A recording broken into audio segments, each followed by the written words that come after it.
have 3 years with him. You know, we sat down and, you know, it's just part of the business that you evaluate where you are and just make decisions on what's the best thing for everybody involved. You know, as we talked and discussed kind of the thoughts, you know, both of us agreed that a change was the best thing, you know, for me, for him, for the staff, and you know, as far as where we were at the time. So that's the decision that was made. This frees him up to pursue other opportunities, because he does have other opportunities. And, you know, I got a call the morning after the bowl game, and this kind of allows him to pursue some of those things, and it allows us to move forward in trying to just continue to you know, be the best that we can be. It's the bottom line. But again, the main thing that I want to state is, you know, how thankful we are for the contribution that Coach Steele has made. Really, just tremendous, and we'll be forever grateful for that, and we wish him the best. The Orange Bowl, really not going to spend a lot of time talking about that, other than to say that really poor performance. But you know, as I step back from it, you know, you can't let the disappointment of a terrible night, you know, make us lose sight of the really special things that we accomplished this season. Really a special year, and you know, and did some great things with a roster that had 42 freshmen on it. So we were just really proud of our football team. I had an opportunity to meet with them last night, and you know, we just made great progress. We've had 3 full years now in putting this thing together, and we've made great progress. This was the best season that Clemson's had in 20 years. And I spent some time with Coach Hatfield the other night in San Antonio. It's the first time I ever met him, and we talked just about that very thing. And it's hard for him to believe that it's been 20 years. You know, he's lived a lifetime since that time, and so, you know, just kind of put it in perspective for me, you know, once again, that, you know, this team was special. This team really has done something that, you know, won't be forgotten for a long time. It wasn't perfect. We didn't accomplish all of our goals. There's certainly things that we got to improve upon, but the bottom line is this team made a ton of progress. There's nobody other than the guys in this room that really believe that Clemson would be standing here as the ACC champion this year, have 10 wins, get the Orange Bowl, set the school record for wins versus ranked opponents. I think we were 3rd in the nation in that category. I mean, just a lot of things, and so we can't lose sight of that because of some of the disappointment that we had. We have to stay focused on those positives as I evaluate the season and try to improve upon some things that we can do better next year. But hopefully this season, hopefully the way we performed in the Orange Bowl, hopefully it'll light a fire, you know, for our guys to really strive for bigger and better things as we keep moving forward. Talk to them all the time about our standard. Our standard is best. That's what I expect. That's what I want. That's what I want to provide, is the best. And it's been a long, and right now we are the best. We're the best in this league. You know, there's not a single undefeated team in the country. There's one national champion. There's one ACC champion. It's a 12-team league, and there's one champion, and that's Clemson. And it's been a long time since Clemson entered a season as the defending ACC champion. And so that's where we are, and we got to do everything that we can to try to keep it that way. You know, we've been here 3 years, and we're collecting some hardware. You know, as the recruits will see this weekend, as our players saw last night, they don't just give them things away. You know, and I'm very, very proud to have 2 division titles in 3 years, and to have an ACC title, and to win 10 games, and win all of our home games for the first time in 21 years, and so forth. And you can't lose sight of that. And you know, that's where we are. It's our job to try to keep that trophy right there, right here at Clemson. But we got to take the next step, and the next step for us is to try to become a consistent winner. We got to continue to build upon the foundation that we've put in place, and it's a good foundation. It's been 3 years of brick by brick putting it together, and we have a good foundation in place. Not there yet, we're not perfect, but we've got solid ground to stand on here, and that we've got to continue to build upon that. We've got to continue to recruit at a high level, which we're doing and going to continue to do. We've got to continue to improve as coaches, and we got to continue to develop our players with great leadership and accountability. And that's what we got to do to really take that next step and be the consistent winner that we want to be. There's a saying that says that a bend in the road is not the end of the road unless you fail to make the turn. And I love that. I love that saying. Because really, to be honest with you, it kind of defines life, and it kind of defines football, in that, life is not and football is not some just straight, continual road of success. There's a lot of failures along the way. But after each failure, after each season, there's opportunity for growth. And that's what we got to do. We got to keep growing. We got to keep growing. We got to continue to grow as coaches and grow our program, grow our players, etc. And that's my focus. But I will say this: I have absolutely no doubt. After 3 years, I have no doubt whatsoever that we can become the dominant team that this conference has needed. I really believe that we can become that team. And that's my goal. That's my vision. That's what I believe. And that's what we're going to work toward every day. And every decision we make is geared toward that. The bottom line is Clemson football is back, and we ain't going nowhere. We're going to continue to get better. And I'm just really, really excited about where we are. We got 8 mid-years that are on their way here. We've got 5 that are already in school. We've got 2 that are coming this weekend. And we got another one that I hope to have here. Hopefully he can be cleared and we can have him by here sometime next week. That's where we are. But we should definitely have 7 of the 8 here by the end of the weekend. And so I'm really excited about those guys. I'm excited about spring ball and getting back out on the field and getting started. I enjoyed being with our team last night. They've got the right frame of mind. The experience that they had this year is priceless. And as I look at our roster and really study our roster as we plan for 13 and 14 and 15, right now we've got 11 seniors on our team, 11. And all 11 of them are players. And all 11 of them are impactful people. They're all capable of being great leaders. And that excites me. We don't have a lot, but we got 11, I think, really special men. And they're going to have a chance to take the reins and lead this football team.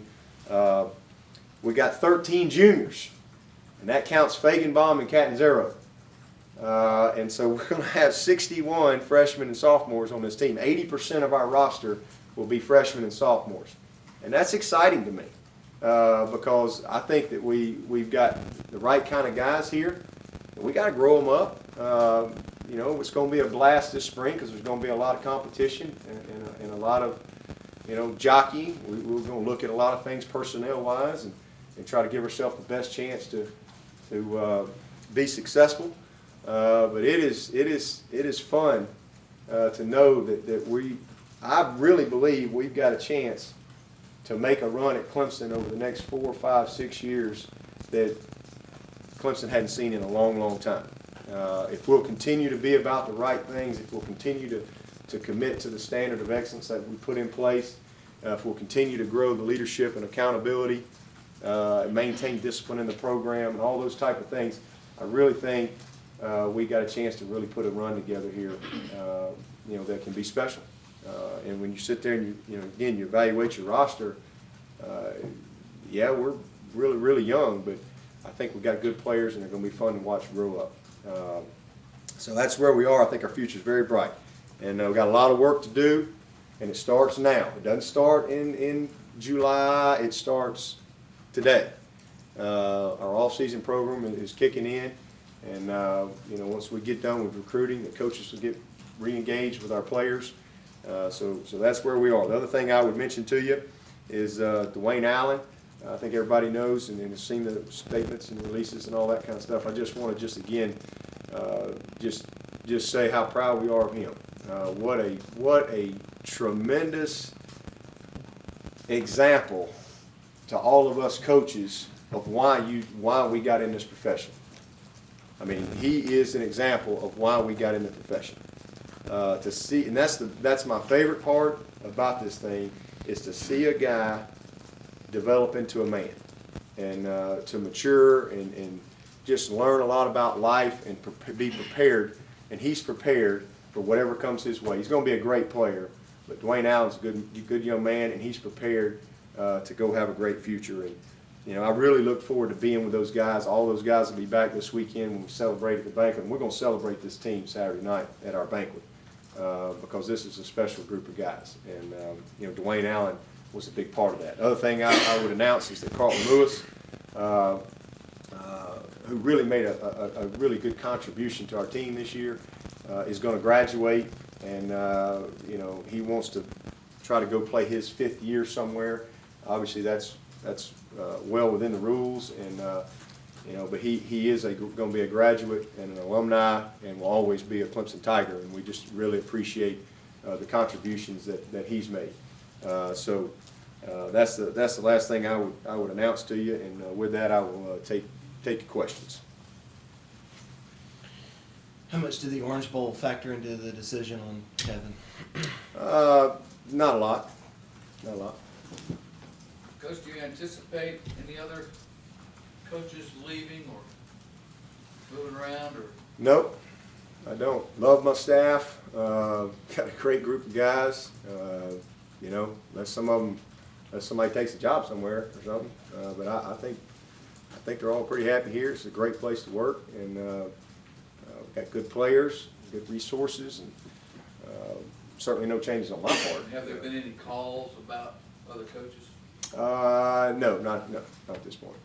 Was Steele given an opportunity to remain on staff in another capacity? No. Again, you know, Kevin is a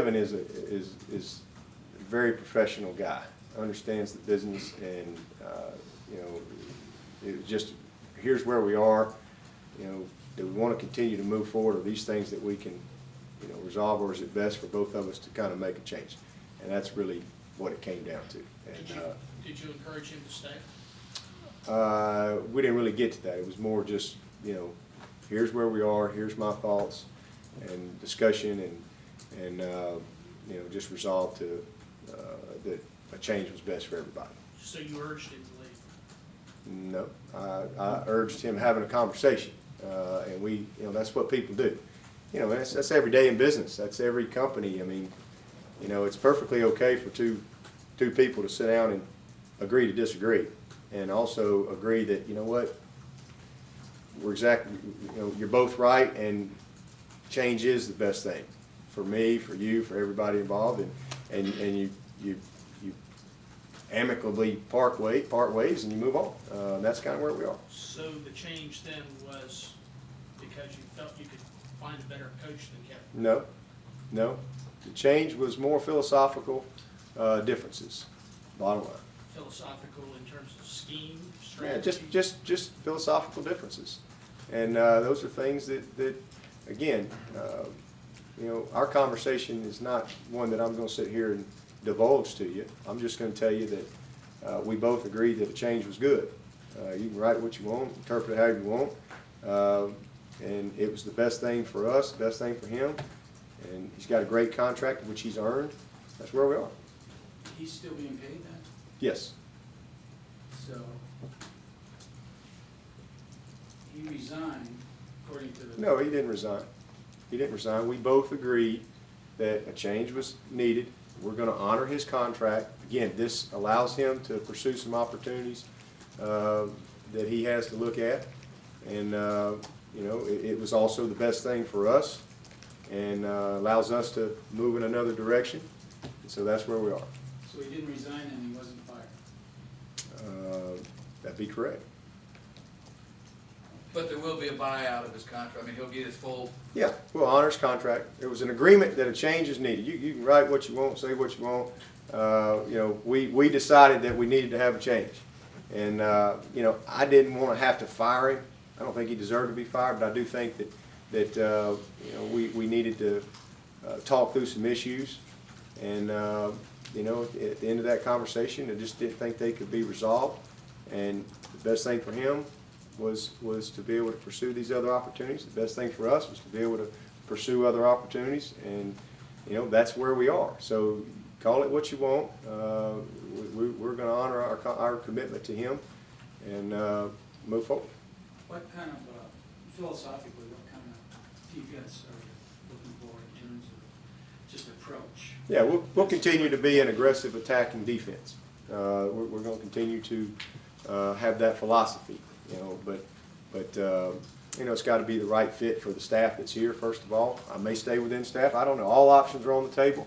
I've got good men here, really good football coaches that have been coordinators. That you know, I want to make sure that whoever comes in here, we've got the right chemistry, and that those guys all have input. So you know, no decisions have been made or anything like that. I'm really kind of, you know, just got going yesterday, to be honest with you. You know, but it's from a philosophy standpoint, you know, I've got the same mentality on defense that I have on offense. You know, let's attack people, let's get after people, and you know, multiple with our coverages, and that ain't gonna change. That's, okay, I'm missing something. Philosophically, you didn't agree, but you don't want to change the philosophy. It's I'm not getting. well, I can't help you there. I'm just telling you, it's not as much about scheme as just other things. And you know, he's got his feelings on certain things, and you know, that's where we are. 2 years ago, you gave him a raise to stay, even when losing to Tennessee. Something's happened in those 2 years, other than one ball game Sure. a couple weeks ago. Sure. What can you put your finger on it and tell us publicly what changed in those 2 years that makes you now think that Kevin Steele is the guy that? I think Kevin Steele's a great coach. I think he's an excellent coordinator. I think his track record speaks for itself. But I just think that you know, he's you know, he and I just you know, have some differences of opinion, and you know, as the leader of the program, that's not good from a moving forward standpoint, and that's where we are. Coach, you said a couple minutes ago that you can't let a terrible night ruin a special season. For a lot of fans that support this program, that night and another night, the night against South Carolina, kind of did ruin it for them. What would you tell those fans? Well, I share in their disappointment of both of those nights. You know, listen, nobody wanted to win the Orange Bowl more than me, and we prepared hard, and it's very disappointing. It got away from us, and we've done a poor job of South Carolina game. You know, but you got to give them some credit too now. You know, they won their first division title last year in the history of their school, and won the most games ever in the history of their school this year. So they're pretty good. You can't just not give them credit. They've earned those wins. It's our job to change that. We will. But I share in their disappointment. But again, I'm very proud of what we've done. You can't lose sight of the fact that it's been 20. If it was easy to win one of them trophies, it'd be more than that one sitting right there over the last 20 years. I promise you that. And this league's changed. This league's changed in the last 20 years. It's not an easy thing to do. It's not easy to win 10 games. So I would just say that I share in their disappointment, and you know, hang in there, continue to support these players. We're going to continue to get better. The best is yet to come. And I'm just, you know, I'm very disappointed, but I'm incredibly positive and optimistic about our future and where we're going. How important is it for your new guy to have a track record of defending the spread and also mobile quarterbacks? Those are what two things that your defense struggled against this year. That'll be important. That'll be important. Have you made any contact with anybody outside about this position? As of last night, you know, I have, and obviously when something like, in this business, when something gets out in the public, it, you know, at a place like Clemson, you know, it doesn't take long, and so it's, you know, it's not fun to have a job opening, to be honest with you, because there's just a lot of good people out there, and you gotta say no. You can only say yes one time, you know, and that's a hard thing. You got a lot of qualified people with really good jobs, so, you know, I'm just starting that process. Obviously, we got recruiting going on, and you know, we've contacted all those guys, and I don't see any issues there. But you know, the sooner the better. But I don't have any time frame as far as, you know, when. I just want to make the right decision for this staff, the right decision for these players, the right decision for myself and for Clemson. But I can tell you this: we will hire a great guy. We'll hire a great football coach, a guy that's going to bring a lot to the table, and you know, that's going to be able to fit you know, the culture here at Clemson. That's very important to me, and it's going to be able to buy into the vision that we have, and you know, who that is right now, I don't know. I certainly have 4 or 5 names that are pretty special, and we'll start there and see how it goes. Can you tell us those names? Absolutely. You want their numbers too? Yeah. Is your roster tool to where, let's say, you know, you got a guy who wants to do a 3-4 or a 3-5, or, I mean, are you willing to get radical and Well, if do you have the personnel, in other words, you can make some kind of, you know? Yeah, I think we base out of a 4-3. I mean, that's kind of where we are. But if you've watched us play, you know, everybody makes this big deal out of 4-3, 3-4, even, odd. If you've watched us play, we're in the odd front as much as we are in the even front. It's just a matter of you know, who you want to be that hybrid guy. Is it a branch kind of a guy, or is it a true linebacker? I mean, you know, and we've done both. So, you know, those are all things that'll be discussed in the interview process. You know, philosophies and how where we are, our background, the personnel that we have, and at the end of the day, it's about stopping people. Bottom line, at the end of the day, it's about results. You know, as far as how we skin it, you know, I'm open to a lot of ideas, but it's just a matter of getting the right fit for our players here, coaches, and everybody else involved. Dabo, when you first took over, I think you expressed a desire to be really physical and mentally tough up front, and particularly on the offensive line. Yep. How far do you think y'all have come, and how far do you think you need to go in that area? See them 3 trophies right there, 3 years? Says enough right there. Are we perfect? No. But have we come a long way? Oh man, we've made great strides in that area, and Kevin was a huge part of that in helping me develop the mentality that I want in this football team. And you know, there you go. You don't win them if you ain't got some toughness. You don't beat Virginia Tech twice if you're not a physical, tough football team. You know, we've made a lot of progress in 3 years, but we're not a national championship team yet. That's my goal. That's my goal, and that's what we got to continue to work toward. And as long as I'm here at Clemson, that's going to be what I'll try to work toward. But to do that, you've got to go through this conference. And you gotta become a consistent winner, and we, you know, and that's what we've got, the next step for us. And everything we do has got to be geared toward, you know, continue to develop that mentality, that mindset. As we recruit these guys, you know, when I say grow them up, that's a part of it.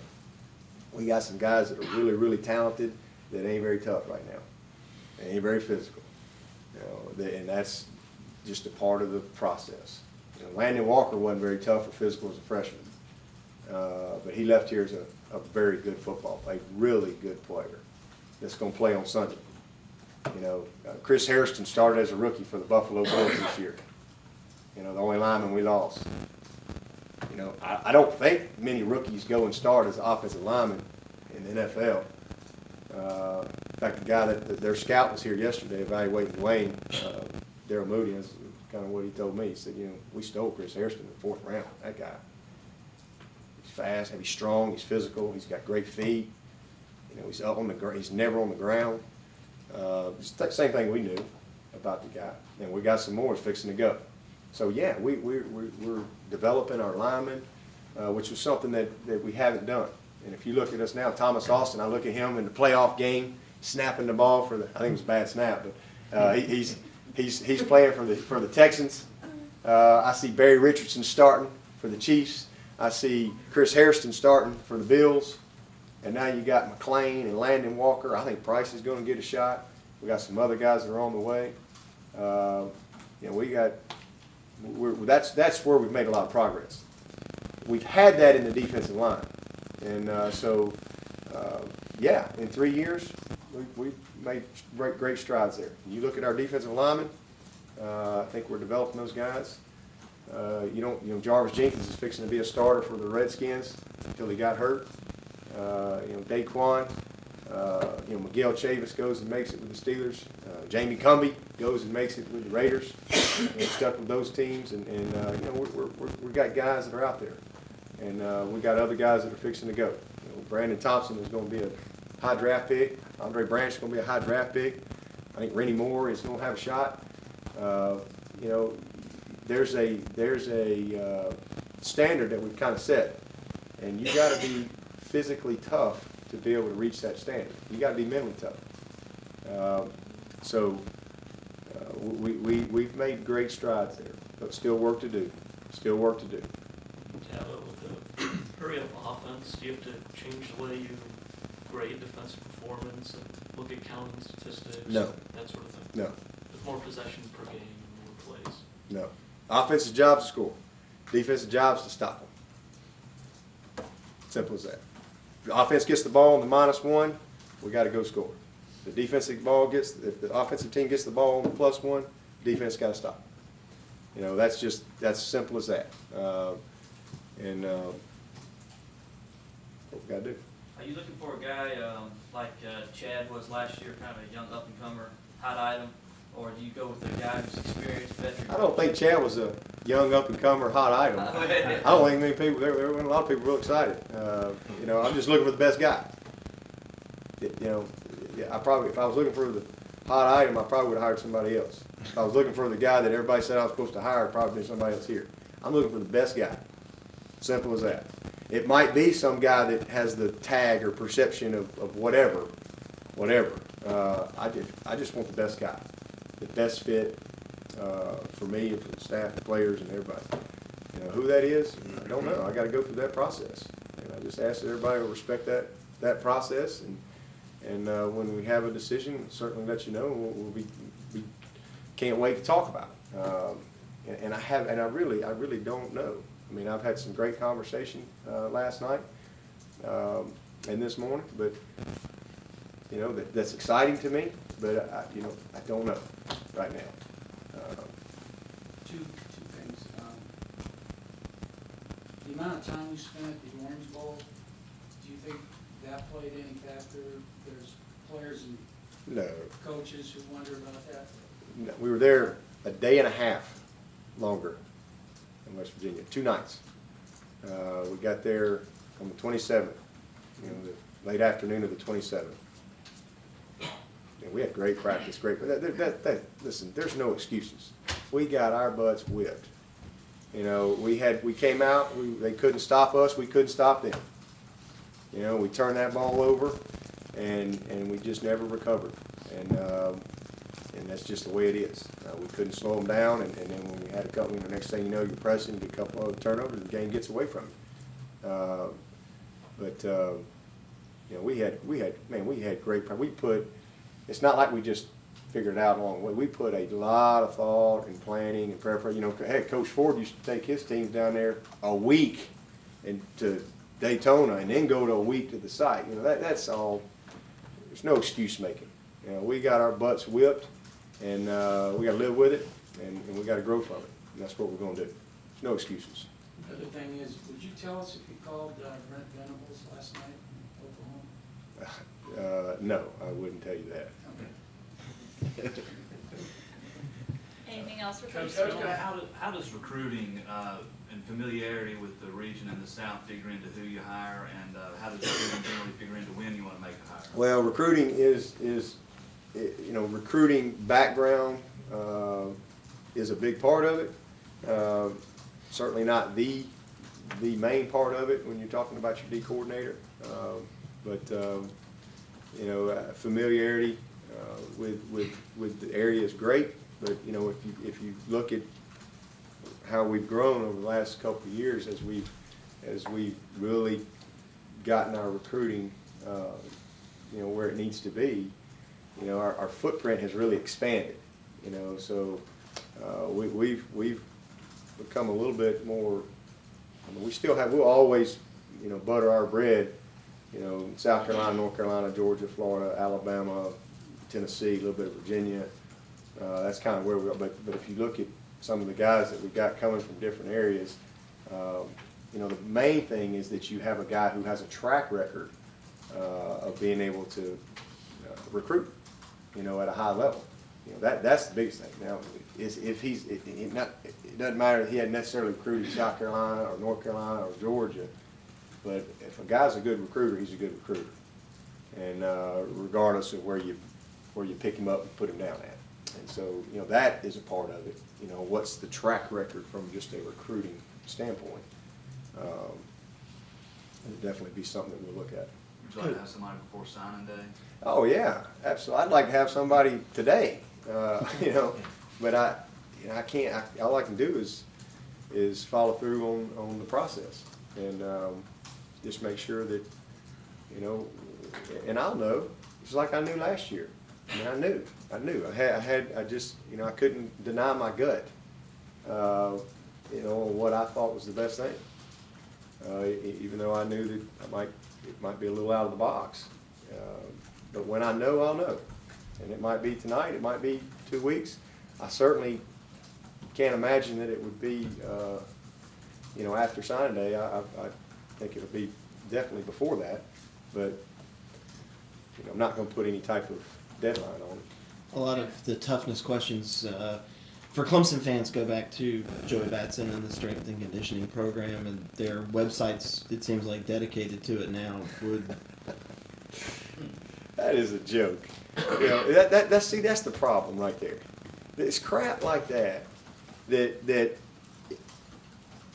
I don't know where some of this stuff comes. People have no clue when they make insane statements. Let me tell you something. Joey Batson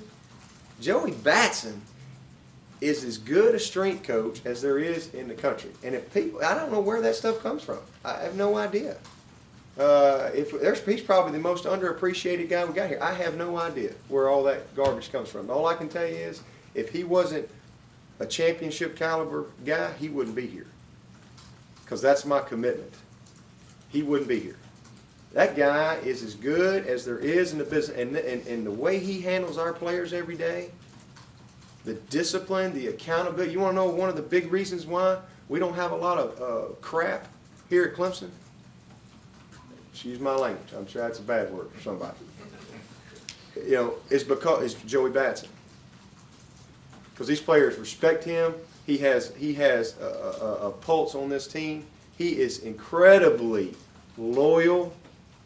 So I don't know where, I have no idea where people get some of their. The problem with the internet is people have their own agendas, And so they want to use that as a playground for their agenda. That's why I don't read none of it. Zero. Because it's just, you know, it's the devil's playground, if you ask me, for a lot of people. There's a lot of positive in it too. You know, but stuff like that, I mean, that's crazy. That guy is incredible. In fact, I was at the, met with Coach Gruden and Jaworski, and in fact, Gruden's exact comments, man, your guy, man, holy smokes. Your guys are physical.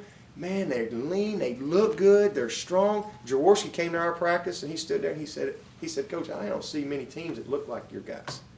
Our guys are in shape. We have a great plan. We have a great program in place. It's a all-encompassing program from A to Z. And it starts with Joey. And all I can tell you again is my standard is the best, and to be the best. If I didn't think that I could achieve the best with him, he wouldn't be here. But not only is he really, really good, he's as good as there is out there. Total package. And not only him, but Abernathy and Greenlee. And for people to create their own, you know, they don't know what they're talking about. Simple as that. You know. I guess it would be the same thing with any issues between Chad and Coach Caldwell that have bubbled up on that people have created on the internet. I don't know anything about that. Yeah. That's crazy too. Yeah. You know, give me a break, man. I mean, Robbie Caldwell is a great. He ain't a good coach. He's a great coach. I mean, we're lucky to have every person on this staff. You know, now does that mean that there's not things that every coach has to improve? Sure, every coach has to improve in things, and you always have things that you can do better. You know, me, everybody, and you know that's you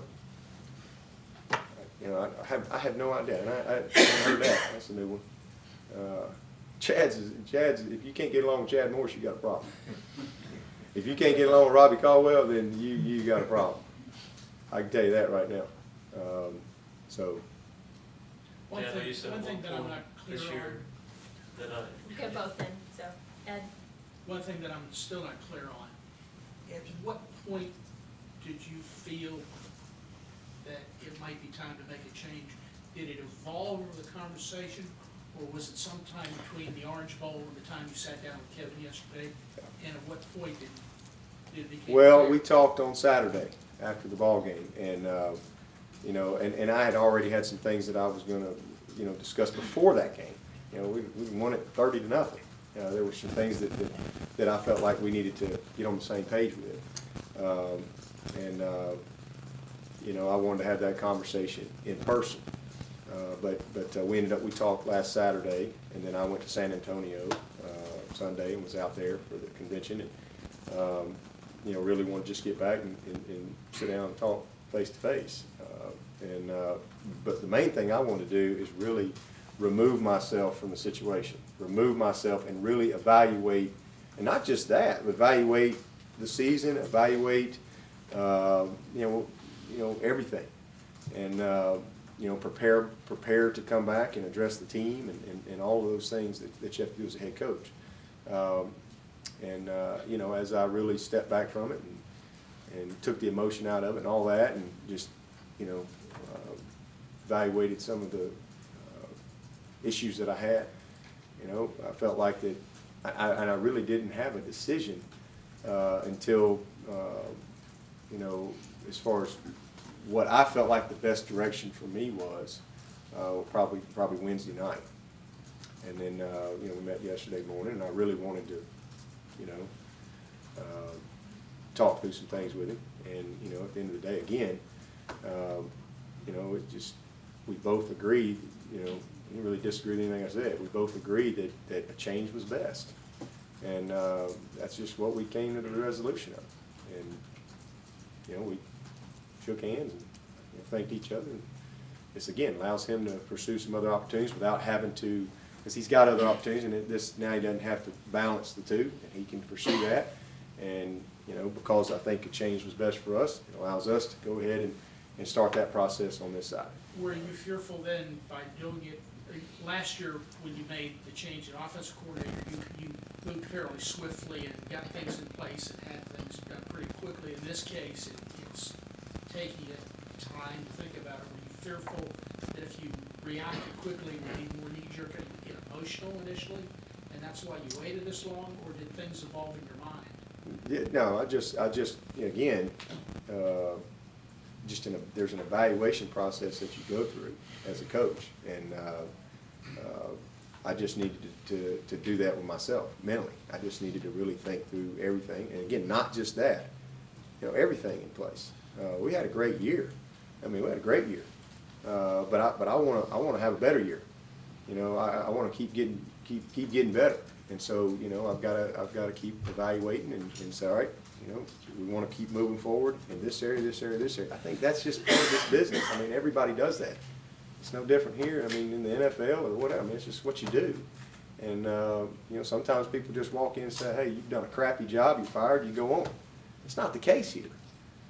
This is just more of, again, where we're going, and just being 100% on the same page with each other. And I got to make sure that that's the case. And again, there are just a few things that we agreed that we had an issue with, and so at the end of the day, if that's the case, then it ain't gonna work. So let's get better, everybody.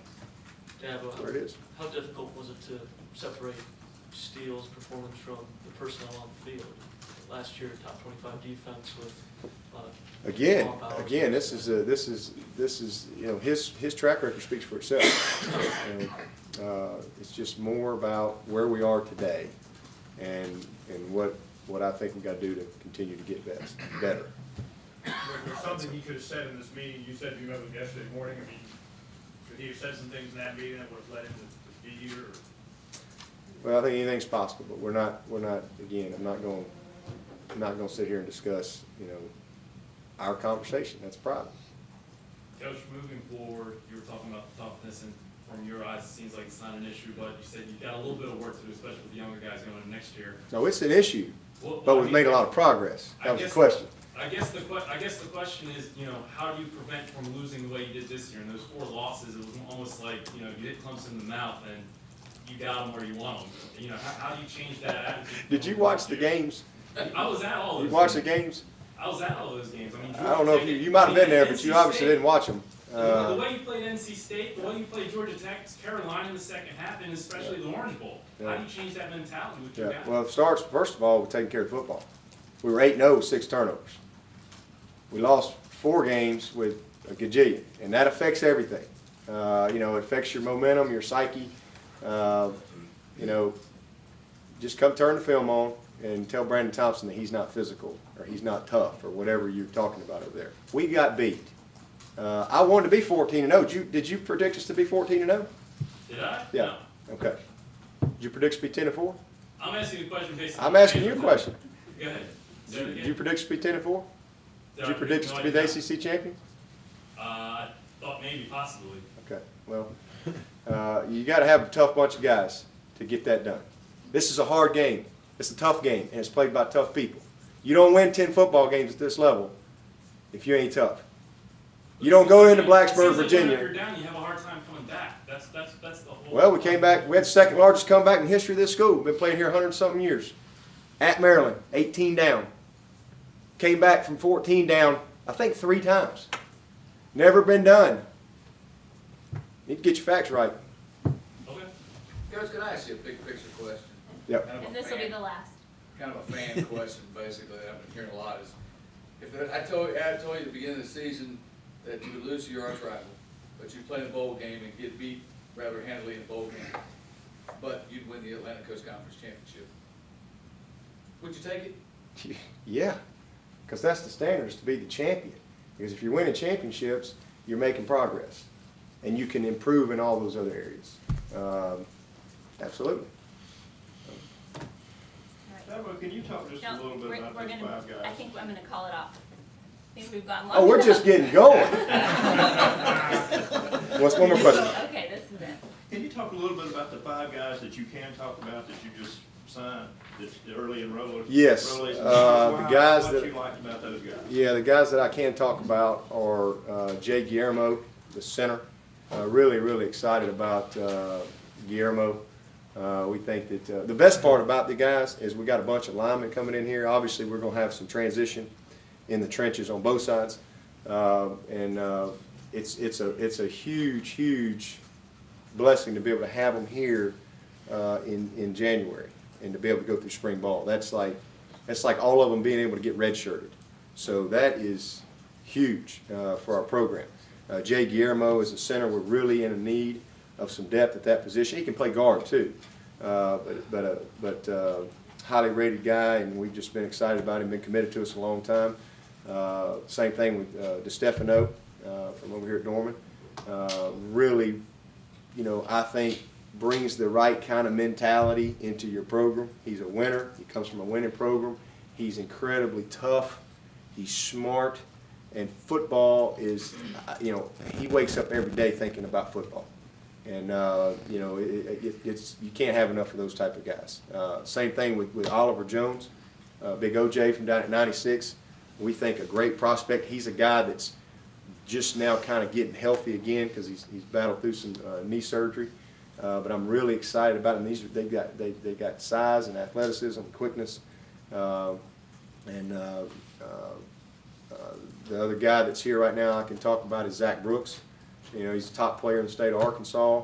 A great young man, incredibly dynamic. He's fast. He's got a great body.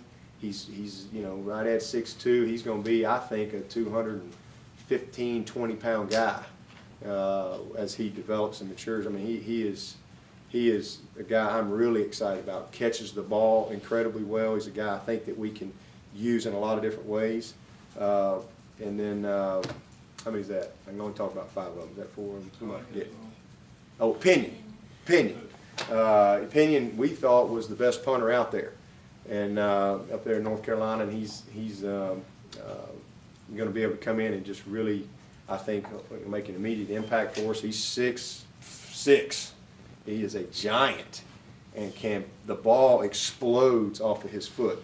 Went out and punted in the U.S. Army All-Star game, and I played with a guy at Alabama by the name of Chris Moore, that's who he reminds me of. Chris was 6'5", punted about 22 years or something in the NFL. I mean, he punted forever.